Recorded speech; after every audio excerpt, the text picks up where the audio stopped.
Number 3. The Trofimovs.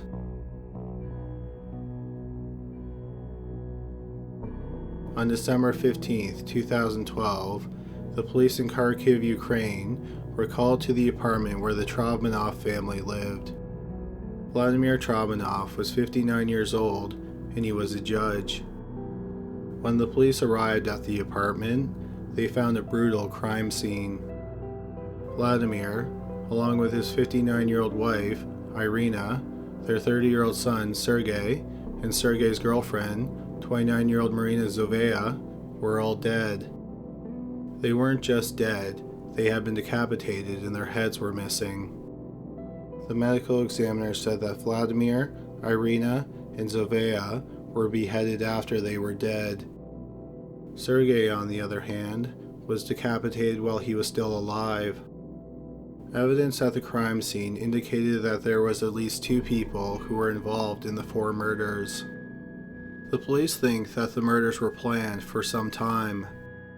The police found no signs of a break-in, and the neighbors didn't hear or see anything unusual. The police have 3 main theories about why the family was killed.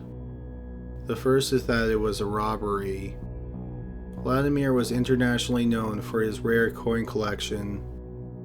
He also had impressive collections of ceramic figures, medals, and antique furniture. A few items from these collections were missing. The second theory stems from the fact that Vladimir was a judge. He may have been killed in retaliation for a case that he ruled on during his 30 years on the bench. The third theory is that the murders were symbolic. At the time of the murders, Ukrainians were unhappy with their justice system. It was a Soviet-style justice system, and 90% of all cases ended with a guilty verdict. The judge and his family were beheaded on a day in the Ukraine that specifically honors judges. If the crime was a political statement, no one has claimed responsibility for it. No one has ever been arrested in connection with the murders of the judge and his family. The heads of the 4 victims have never been found. Number 2. Tammy Cooper and the Allens. In the spring of 2004, Tammy Cooper moved with her 3 children, 11-year-old Mahogany Jasmine Allen and her twin sons, 9-year-old Kadais and Kashim Allen, from Dallas to Lubbock, Texas. On the morning of October 25th, which was about 6 months after the family moved to the city, a friend of the family walked into their 4-bedroom apartment and made a horrifying discovery. Cooper and her children were dead. Detectives arrived on the scene, and they said that walking into the apartment was like walking into a nightmare. All 4 family members had been beaten, slashed, and stabbed. There is evidence that Cooper tried to stop the attack on the children. There is also evidence that the children tried to escape. The police interviewed friends and family of Cooper and learned that at 10:15 on the night of the murders, Cooper was talking to a friend on the phone. The friend said she heard a door open, and then she heard a deep man's voice. The friend assumed that one of the children let the man into the apartment. The man told Cooper to hang up the phone because they had to talk. Cooper asked the man something to the effect of, "How did you find me?" Cooper's friend asked who her visitor was. Cooper said, "You don't know him. He isn't from here. His name is Butch, and he is black." Cooper then ended the call. The friend said that Cooper sounded calm, and she didn't indicate that anything was wrong. 15 minutes later, another friend called, and her call went straight to voicemail. Cooper's family thinks that she was being killed, or she was already dead when the second call was made. The police said that Butch is a person of interest, but they don't know who he is. The police aren't sure what Cooper meant when she said he wasn't from around there. She could have meant that he didn't live in the apartment complex, the neighborhood, or even the city. Since Cooper knew Butch's name, and she didn't scream or ask for help while talking on the phone with her friend, The police think that they had some type of personal relationship. Beyond that, the only things that the police possibly know about Butch is what Cooper told her friend, which is that he is a black man with a deep voice. The police say it feels like they are moving towards solving the case, but at the time of this video, no arrests have been made in the murders of Tammy Cooper and her 3 children. Number 1. The Beckers. In early 1979, Howard Becker retired from his job as a physicist at General Electric.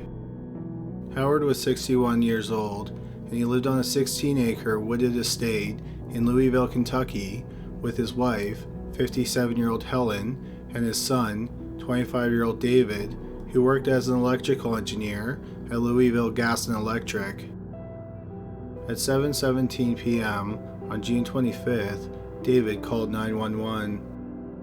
He calmly told the dispatcher that he came home and found his parents and his niece, 9-year-old Erica Elizabeth, who was visiting, dead inside the house.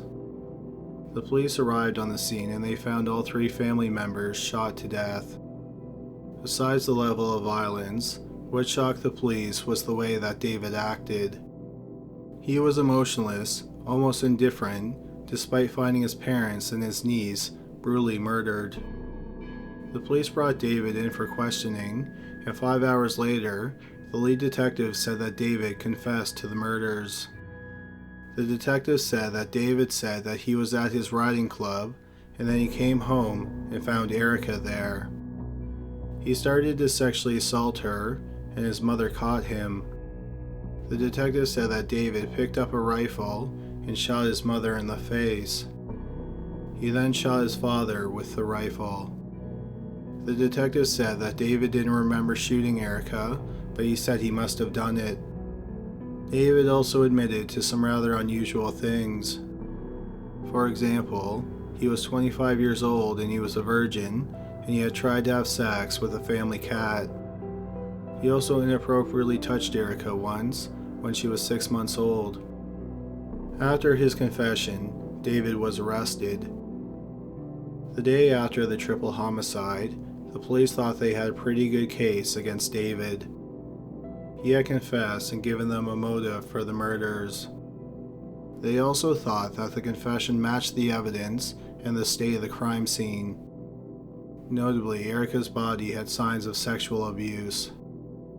Nothing had been stolen from the home, so robbery didn't seem to be the motive, and that suggests that the killer may not have been a stranger. Also, David had been having arguments with his parents before they were killed. David wanted to be a veterinarian, and his parents didn't like the idea. Then, very quickly, the police's case fell apart. They discovered that 2 guns were used in the murder, a rifle that was found at the home and a pistol that wasn't found. Howard and Erica had been shot with both guns, while Helen had only been shot with the pistol. In his supposed confession, David didn't mention the second gun. David also refused to sign the confession or have his confession recorded. In fact, he denied making the confession. Despite these problems with the case, David went to trial in February 1980. His sisters, including Erica's mother, supported his claims of innocence and paid for his defense team. During the trial, David's lawyers showed that he didn't have enough time to commit the murders. When the police arrived at the home, they found food cooking on the stove and burnt French fries in the oven. The defense team surmised that the family was attacked while dinner was being cooked. Otherwise, the fries wouldn't have burned. The defense team had lab tests done on the fries and the stove, and they found it would have taken 60 to 80 minutes to burn the fries that way. This suggests that Howard, Helen, and Erica were killed at least 15 minutes before David called 911 at 7:17. According to an eyewitness, David left the riding club sometime between 6:45 and 6:48 p.m. His home was about 20 miles from the riding club. He said that he made one stop on the way home, and that was to buy peanut oil from a store. A bottle of peanut oil was found in his vehicle, and it was the only kind and size that was sold in the store. David also said that he saw a police officer at a crash site on his way home. An officer testified that he was at a crash site in the area that David mentioned between 6:58 and 7:03 p.m. David then called the police at 7:17. The defense argued that if David did stop for the peanut oil, and based on when and where he saw the police officer, he would have arrived home 2 minutes before calling 911.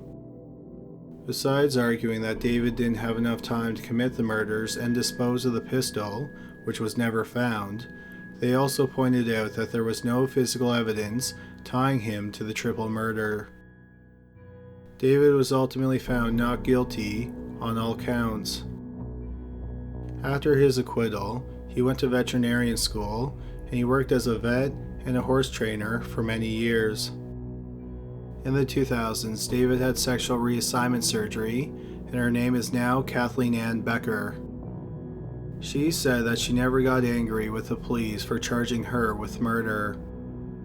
She said, as the only survivor who lived at the house, she was the most obvious suspect. The one question that still lingers is who killed Howard and Helen Becker and their granddaughter, Erica Elizabeth. No one else has been arrested in connection with the triple murder. It's believed that since two guns were used, that there were probably two killers. Sadly, their identity is a mystery to this day. Thank you so much for watching today's video. If you liked it, please subscribe for more videos just like it. Please don't forget to visit criminallylisted.com where you can suggest cases and buy merchandise. Please also check out our Patreon page where you can get access to an exclusive podcast. But that's all for today. Thanks again for watching.